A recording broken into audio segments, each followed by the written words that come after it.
श्री स्वामी समर्थ. आजच्या या व्हिडिओमध्ये मी बोलणार आहे श्री स्वामी समर्थ महाराजांचा संदेश 2025च्या एंडिंगसाठी आणि 2026च्या न्यू सुरुवातीसाठी. सर्वात पहिलं तर श्री स्वामी समर्थ आणि तुम्हा सगळ्यांना माझा नमस्कार. महाराज म्हणतायत, ह्या वर्षामध्ये खूप काही झालं. ज्या काही आपत्ती विपत्ती आल्या, तसंच आपल्या आयुष्यात जे सुखदुःख आले, जी लोक आली, जी लोक आपल्याला सोडून गेली, ज्या सिच्युएशन्स आल्या, परिस्थिती आल्या, कशात तरी आपण हरलो, कशात तरी जिंकलो, काही गोष्टी मनाला लागल्या, काही मनातने निघून गेल्या, ह्या सगळ्यांचा एकदा विसर कर. 2026 ह्यातलं काही घेऊन जाऊ नकोस. तुझ्याबरोबर तेच झालंय जे होणं गरजेचं होतं. तेच लोक तुला सोडून गेलेत जे सोडणे तुला गरजेचे होते. तेच लोक तुझ्या आयुष्यात आले जे येणे गरजेचे होते. लोकांचे येणं जाणं, परिस्थितींचं बदलणं, दिवस रात्र होणं, सुख दुःख येणं, ऊन सावली येणं, हा तर प्रवास सुरूच राहील.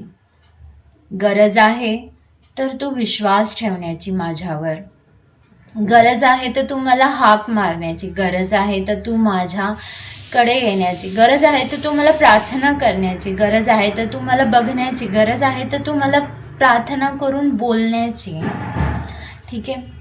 तर स्वामी समर्थ महाराज हेच म्हणतायत की ज्याही लोकांनी ह्या वर्षामध्ये तुला दुःख दिलं असेल, त्यांना मनापासून माफ करून आपल्या मनावर जे ओझ आहे, मनामध्ये त्यांच्या प्रती जी कडवाहट आहे, त्याचं जे ओझ आहे ते एकदाशी काढून फेक.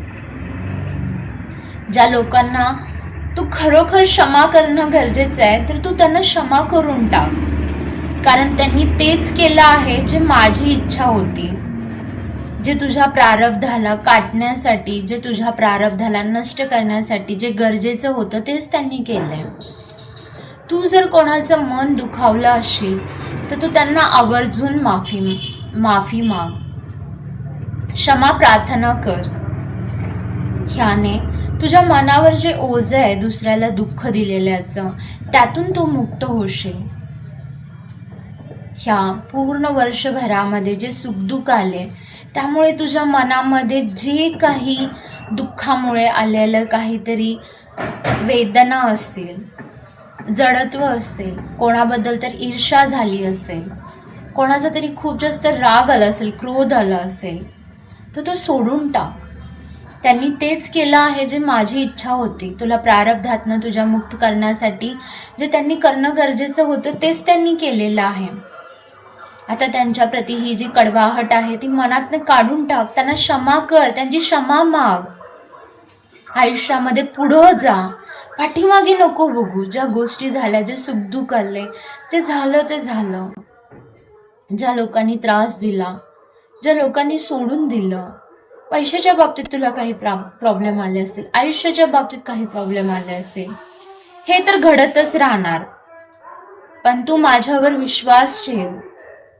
माझी साथ तुझ्या बरोबर नेहमी आहे, हे तू लक्षात ठेव. पाठीमागून जो आवाज येतोय त्यासाठी सॉरी. आणि बोलत राहा श्री स्वामी समर्थ.